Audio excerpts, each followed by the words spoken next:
Усім прывітанне, гэта жывы эфір еўрарадыё з варшаўскай студыі, пры мікрафоне Маша Калеснікава.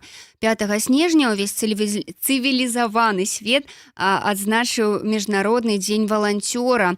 Валанцёры гэта тыя людзі, без якіх ужо цяжка ўявіць сучасную Беларусь, і мы ведаем, што гэта як і тыя людзі, якія займаюцца экалагічнымі праблемамі, так і, натуральна, рознымі іншымі, у тым ліку і палітычнымі праблемамі. Пра валанцёраў у Беларусі мы будзем размаўляць сёння з генеральнай сакратаркай Беларускага нацыянальнага моладзевага савета Рада Ганнай Дэпчавічутай і валанцёркай праваабарончага цэнтра «Вясна» Любоўю Ланінай. Прывітанне, дзяўчаты. Привет. Слухайце, мне падаецца, што не кожны чалавек здольны дапамагаць і не кожны чалавек здольны стаць валанцёрам. Як вы думаете? Ну, мне кажется, что это, безусловно, какой-то набор внутренних человеческих качеств, но вообще любой сможет, я уверена. Вопрос в том, как найти для себя интересную какую-то сферу, организацию, в которой захотелось бы свои какие-то навыки применить, прокачать или получить какие-то новые навыки. Угу. Любоў? Так, канешне, і гэта заўсёды пытанне пра вольны час, які ёсць, каб удзяляць валанцёрству яго, таму што валанцёрства гэта тое, што ты робіш паміж працай і асабістым жыццём. Таму гэта яшчэ пытанне пра тое, ці ёсць у цябе на гэты час і ці супадаюць твои прынцыпы, каштоўнасці з нейкай арганізацыі, у якой ты хочаш валанцёрыць, якой ты хочаш дапамагаць. Таму я таксама згодная, што кожны чалавек можа стаць валанцёрам, калі ёсць жаданне.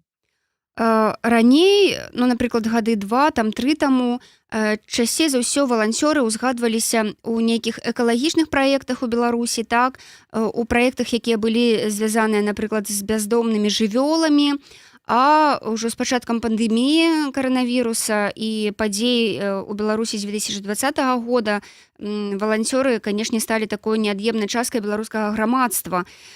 Увогуле, ці ёсць нейкі пачатак, адкуль бярэцца валанцёрская дзейнасць на Беларусі? Нейкая гістарычная такая даведка, калі ласка, калі ў некага ёсць.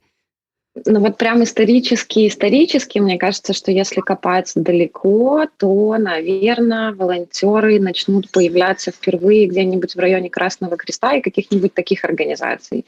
Если говорить про там 90-е, нулевые, может быть, года, и потом это все уже, начало развиваться в каких-то других сферах, направлениях или становиться видимым в других сферах и направлениях, потому что, в принципе, я вот сколько знаю историю общественного сектора, всегда так или иначе организации работали с волонтерами, просто это могло быть не так заметно или не так масштабно, как стало в какой-то момент времени. И да, действительно, наверное, вот этот вот период, когда появился байковид весной прошлого года, это, наверное, такая промежуточная черта между тем, как развивалось волонтерское движение в Беларуси до и как оно стало развиваться после, что мы имеем сейчас с волонтерским движением в Беларуси и что нам еще вообще предстоит в связи с этим пережить. Любоў? Можна сказаць пра тое, што валанцёры, яны такая частка грамадства былі ёсць заўсёды, вельмі неабходныя і вельмі значныя. Былі валанцёры, які дапамагалі і падчас вайны, і ў грамадскім сектары заўсёды. І, канешне, так, у Беларусі хутчэй можна сказаць пра валанцёрства до 20-го года і валанцёрства пасля, калі гэта стала так заўважна, што мы гаворым пра іх не толькі 5 снежня падчас міжнароднага дня валанцёра, але ўвогуле зараз пра валанцёрак чутна ад усіх арганізацый. Кожны дзень можна даведацца нешта пра валанцёрскі рух у Беларусі. То бок атрымліваецца, што ў прынцыпе беларусам як нацыі уласціва валанцёрыць. То бок беларусы здольныя дапамагаць і хочуць дапамагаць. Калі казаць пра сейчас, тут і зараз, то для беларусаў гэта зараз як неабходны стан, таму што падзеі, якія адбываюцца зараз у Беларусі, яны вельмі закранулі эмацыйна кожную з нас, нашых родных, нашых сяброў. І, канешне, ёсць жаданне нешта з гэтым рабіць, неяк уплываць на сітуацыю. Шмат людзей так прыйшлі да валанцёрства, хутчэй за ўсё, і ў бай-ковід, і зараз у нейкія арганізацыі палітычныя ці праваабарончыя, калі ёсць жаданне неяк уплываць на сітуацыю і змяняць яе, Так, гэта стала, можна сказаць, беларускай такой прыкметай, рысай паваланцёрыць недзе, нечым дапамагчы, неяк правіць салідарнасць. Ганна? Ну, я полностью поддерживаю в этом тезисе Любу, и, наверное, в этом месте мне бы хотелось сказать спасибо всем волонтерам, которые не только в последние годы, но и особенно в последние годы включаются в какие-то кампании, инициативы, помогают, проявляют себя и вообще делают возможным происходить тем процессам, которые сейчас происходят в гражданском обществе у нас. А ці нешта змянілася ў валанцёрстве ўсё ж за апошнія 1,5 года? Вядома, што многія валанцёры патрапілі за краты, і я так разумею, што гэты стан душы валанцёрства, ён стаў крыху небяспечным для жыцця, так, і небяспечным для дзяржавы. Ну, к сожалению, к очень большому сожалению, да, это сейчас такая очень острая тема, и мы тут на самом деле, когда разговаривали о теме волонтерства до нашего совместного эфира, шутили по поводу того, что сейчас, в принципе, попасть куда-то волонтером, и организации, которые работают с волонтерами, отбирают их, наверное, серьезнее, чем какие-нибудь спецслужбы. Очень много уровней верификации нужно пройти человеку, прежде чем попасть волонтером куда-то. Это все связано с вопросами безопасности и с всеми теми моментами, которые в связи с кризисом вообще, в принципе, происходят в гражданском секторе. Ну и вот да, это такое очень яркое изменение того, что есть в волонтерском секторе сейчас за последние 1,5 года. 1,5 года назад, в принципе, можно было написать там в какой-нибудь, не знаю, чат или кому-нибудь своему знакомому: «Привет, хочу там помочь, дай контакты там с кем». Сейчас так уже не сработает, скорее всего. Сейчас нужно, чтобы обязательно кто-нибудь за тебя поручился, просто потому что ты уже не можешь доверять любому человеку так, как раньше, к сожалению. Але гэта тычыцца, я так разумею, нейкіх такіх валанцёрстваў, нейкіх ненебяспечных, скажем так, кейсаў. Я маю на ўвазе там... Давайте назовем это общественно-политических. Давайте так. Але калі, напрыклад, чалавек хоча стаць валанцёрам у прытулку для жывёл, гэта па-ранейшаму лёгка зрабіць, і там таксама зараз ёсць нюансы? Ну вот, честно говоря, я на самом деле сейчас специально постаралась погуглить какие-то открытые волонтерские предложения, и я их не нагуглила. Ну, то есть я боюсь, что организации сейчас, во-первых, тоже немножечко с осторожностью относятся к таким запросам в паблик. Во-первых. Во-вторых, как мы знаем, многие организации лишились регистрации и больше не имеют возможности публично вообще, в принципе, набирать к себе каких-то там людей, искать сторонников. И это вот как бы один из возможных видов последствий, которые мы имеем в связи с этим. Ну так, вось што у працы валанцёра запамінаецца часцей за ўсё і больш за ўсё?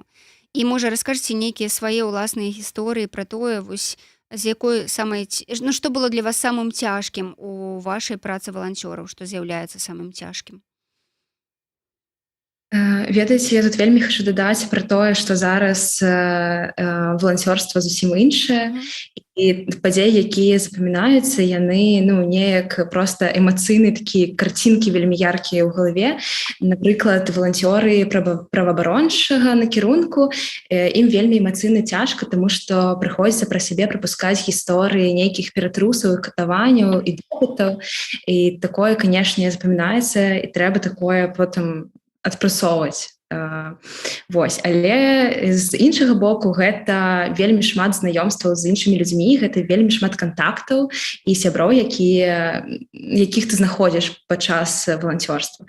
І у тэму небяспецы, канешне, хочаш сказаць, што ну, зараз гэта рыск, з якім сутыкаюцца людзі, і таксама думаць пра іх кожны дзень. Напрыклад, ну, увогуле зараз за кратамі не менш за 18 валанцёраў у Беларусі. Там ёсць і розныя вясноўцы, у тым ліку каардынатарка валанцёрскай службы вясны Марфа Рыбкова, і яшчэ валанцёры вясны Андрэй Чапюк і Тацяна Ласіца. Гэта людзі, ну, якія рабілі нейкую валанцёрскую дзейнасць, якая потым апынулася проста з боку дзяржавы, якая лічыцца небяспечнай, але гэта людзі, якія, ну, таксама распавядалі пра тое, што ім падабаецца ў валанцёрстве, тому што гэта, ну, пра сувязі паміж людзьмі, якія вельмі моцныя і вельмі эмацыйна яркія. І гэта кантакты, якія дапамагаюць сябе, калі ты ў цяжкай сітуацыі. гэта вельмі каштоўна ў валанцёрстве. Ганна? А я помимо людей, которые запоминаются в волонтерстве, добавила бы еще о том пункт, что когда ты волонтер в каком-либо проекте, инициативе, неважно где, ты сталкиваешься перед какой-то задачей, которая тебе кажется нерешаемой, которую невозможно решить или которую обычно решают в течение там, месяца или полугода, а ты тут такой хоп и придумал, как ее решить за полчаса, то это то, что, наверное, и самый большой вызов в волонтерстве, и то, что в итоге очень надолго и очень ярко запоминается, и ты понимаешь, что, ну да, нет ничего невозможного. Это такая школа жизни для молодых, особенно людей, которые пытаются найти себя где-то в какой-то сфере, которые там не знают, как себя лучше применить в какой-то сфере, которая им очень интересна. Это такая школа жизни, через которую проходя, ты вообще понимаешь, тебе это надо или не надо, интересно тебе это или показалось вообще. Слухайце, чаму валанцёры звычайна не свецяцца, то бок не піярацца, скажам, на сваёй дзейнасці, звычайна хаваюць імёны, ну і вядуць такое закрытае жыццё. Ну, мне кажется, не все. Ну, глядзячы па вам, так, не ўсе ўсё ж. Ну, мы, может, уже такие старички-волонтеры в этом смысле. Но волонтер — это доброволец, который просто добровольно делает то, что ему приятно, и то, на что есть, если можно так сказать, спрос, запрос у какой-то организации или инициативы. И это не та деятельность, которая делается, в принципе, ради того, чтобы на ней выехать и заработать себе какие-то преференции публичные. Это скорее та деятельность, которую ты делаешь для себя и для той сферы, где ты совпадаешь с ценностями, и тебе важно внести свой вклад в эту вообще какую-то сферу или тему. Любоў? Так, я згодна, і ўвогуле шмат валанцёраў, валанцёрак, яны распавядаюць пра тое, што яны ў нейкай арганізацыі, але на сваім узроўні паміж сябрамі, сяброўкамі, што там дапамагаюць, ладзяць нейкія імпрэзы, ці там у сацыяльных сетках неяк дапамагаюць. А калі гэта такое больш праваабарончае, палітычнае, ну гэта, як мы абмеркавалі, ўжо не заўсёды бяспечна, і могуць быць стрыманні, ператрусы, вось.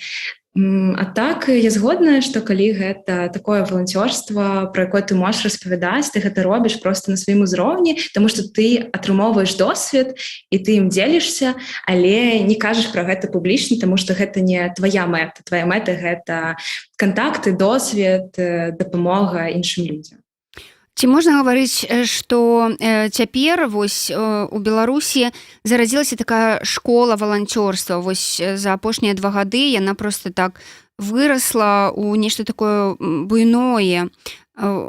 Як вы лічыце? Ну, прям так школой, может быть, это сузит немножечко. Вообще, в принципе, все это поле деятельности. Вообще, волонтерство — это отдельный полноценный сектор, который может самостоятельно развиваться, у которого могут быть свои проблемные моменты и запросы на их изменения, у которого могут быть свои интересы, которые можно отстаивать на любом вообще уровне. И сейчас просто, да, мы видим, что у нас такой достаточно большой скачок вперед в этом секторе. Если бы все было так, как было там 2 года назад, и просто развивалось динамично в своей какой-то исторической перспективе в истории Беларуси, то наше волонтерское движение и вообще волонтерский сектор, он бы мог еще годами идти к тому моменту и к той точке, на которой оказался сейчас. Но все те события, которые произошли, они дали такой толчок, который вот помог это быстренько так перешагнуть и выйти на какой-то новый уровень. И теперь вопрос в том, что и как нам с этим делать. Ну, сапраўды, з чым цяпер можна працаваць валанцёрам вось у дадзенай сітуацыі? Если мы говорим про волонтеров как отдельный сектор, так. Ну, вообще сейчас есть такая проблема, которая называется закон о волонтерской деятельности, который в Беларуси разрабатывается. И в этом смысле, если есть волонтеры, которым интересно поработать над волонтерским сектором как самостоятельным субъектом, то вот можно идти в эту тему. Мне кажется, что она сейчас очень такая благодатная почва для того, чтобы на будущее себе заложить какие-то хорошие опору какую-то себе обозначить. А ёсць увогуле ў свеце нейкія інстытуты, якія рыхтуюць валанцёраў? Я маю на ўвазе вось недзе проста вывучыцца на валанцёра. Я не слыхала про такое никогда. Любая организация может быть таким институтом волонтерства, мне кажется. То бок Ты прыходзіш у арганізацыю, яна вучыць цябе, як нешта рабіць, і ты ўжо там расцеш. у прынцыпе гэта такая свайго рода прафесія, якая не патрабуе адукацыі, а патрабуе проста ўнутранай нейкай сабранасці і мэтанакіраванасці і ахвоты. Ну да, это не совсем профессия, это как есть там официальное образование какое-то, есть неформальное образование или дополнительное образование. Тут такая просто тоже дополнительная нагрузка к тому, чем ты занимаешься. Ну и как бы волонтер может по профессии быть, я не знаю, кем угодно, токарем, слесарем, а волонтерить как переводчик по какой-то причине. Ну то есть это могут быть вообще абсолютно разные сферы профессиональных интересов каких-то, которые сплелись там на уровне ценностей конкретной организации, и человек начинает просто этим заниматься в свободное время, не получая за это никакие деньги, и все такое очень добровольное со всех сторон. Усе ж якія перадумовы прымусілі беларусаў заняцца валанцёрствам, як вы лічыце? Раней мне падаецца, што не было такога жадання асаблівага вось удзельнічаць у нейкіх такіх грамадскіх працэсах, а тут раз і проста ледзьве не кожны другі чалавек зараз згодны быць валанцёрам, згодны дапамагаць. Ну, наверное, когда людей начинает задевать за живое, но не на уровне каких-то абстрактных вещей, о том, что ну, вот мы могли бы сделать так, чтобы во всем мире стало лучше с темой там, бедности, например. Это как бы важная тема, для кого-то это может быть однозначной внутренней ценностью и принципом, но она может не касаться этого человека лично, и вот этот вот такой какой-то шаг между тем, чтобы я хочу быть волонтером, я буду волонтером, он может немножечко так затянуться. А когда мы говорим про проблемы, которые касаются лично на физическом уровне человека, когда уже ты не можешь просто больше ну, как-то сопротивляться этому желанию стать волонтером, все, у тебя уже нет вариантов самому себе отсрочить вот эту точку входа какую-то, ты уже хочешь как можно быстрее пойти и помочь там сначала, может быть, медикам, потом тем, кто заключен в Окрестино, потом еще кому-то, родственникам тех, кто заключен на Окрестино, и бесконечно можно продолжать этот список. Любоў? Так, гэта сітуацыя, у якой ну, табе не дапамагаюць і іншым не дапамагаюць.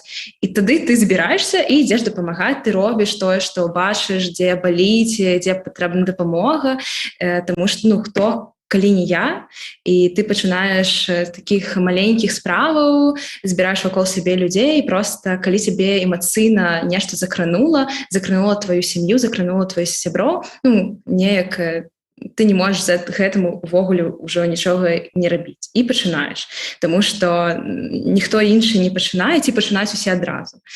Вось. І ну, падаецца, што нешта такое і здарылася ў Беларусі, калі людзям прыйшлося сабрацца і пачаць дапамагаць адзін аднаму.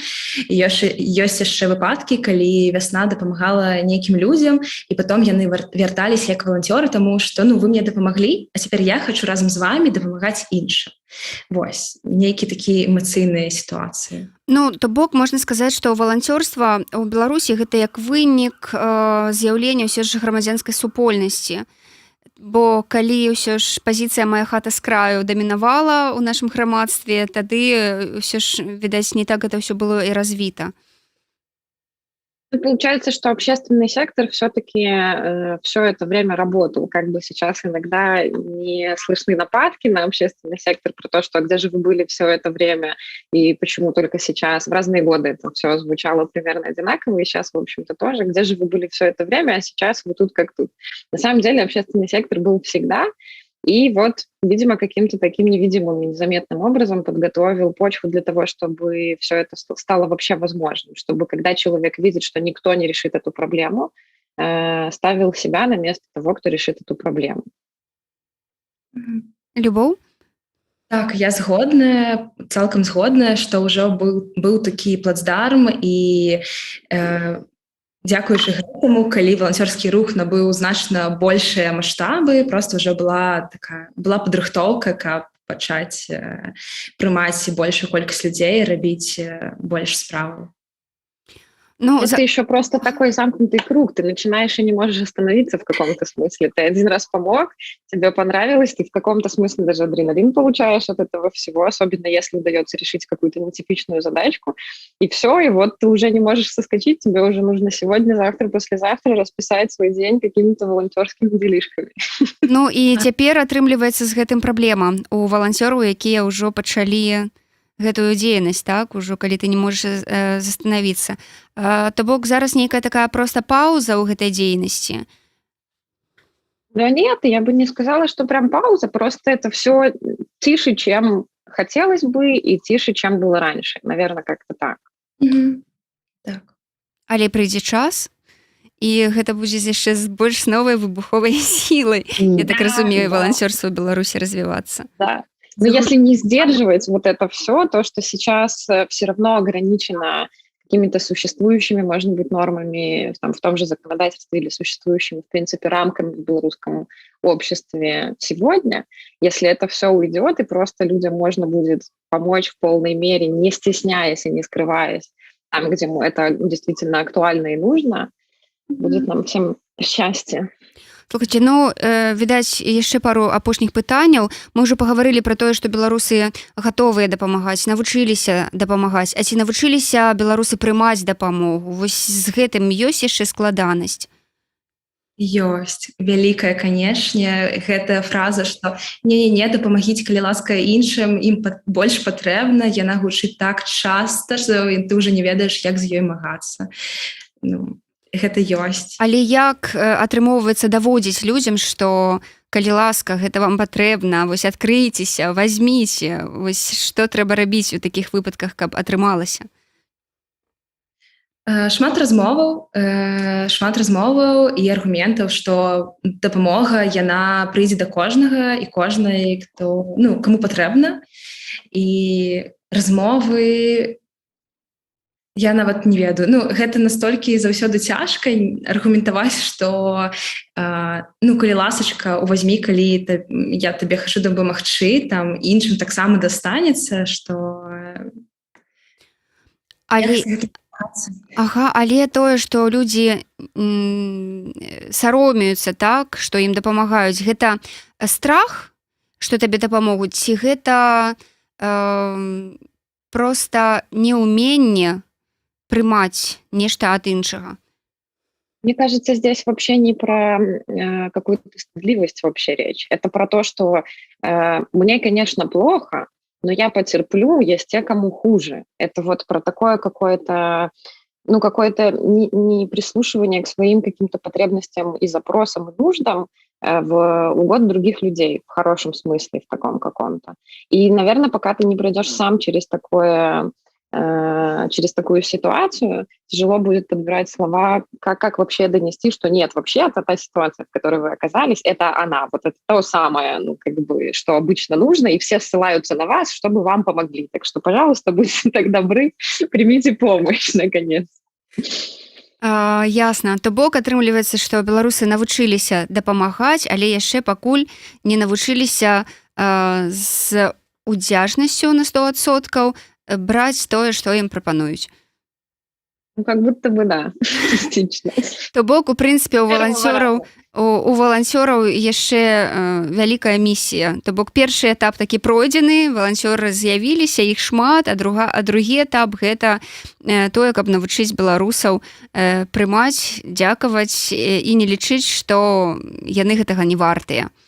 Да. Што ж, дзякую вам вялікі, дзяўчаты, што вы сёння да нас далучыліся. Я хочу нагадаць, што 5 снежня свет святкуе, адзначае Міжнародны дзень валанцёра, і сёння нашымі гасцямі сталі генеральная сакратарка Беларускага нацыянальнага моладзевага савета Рада Ганна Дапшевічуте і валанцёрка праваабарончага цэнтра «Вясна» Любоў. Дзякую вам вялікі, вы робіце вялікую справу, і я думаю, што ўсё у гэтым плане, у гэтым кірунку Беларусі будзе добра. Ужо ж усё пачалося.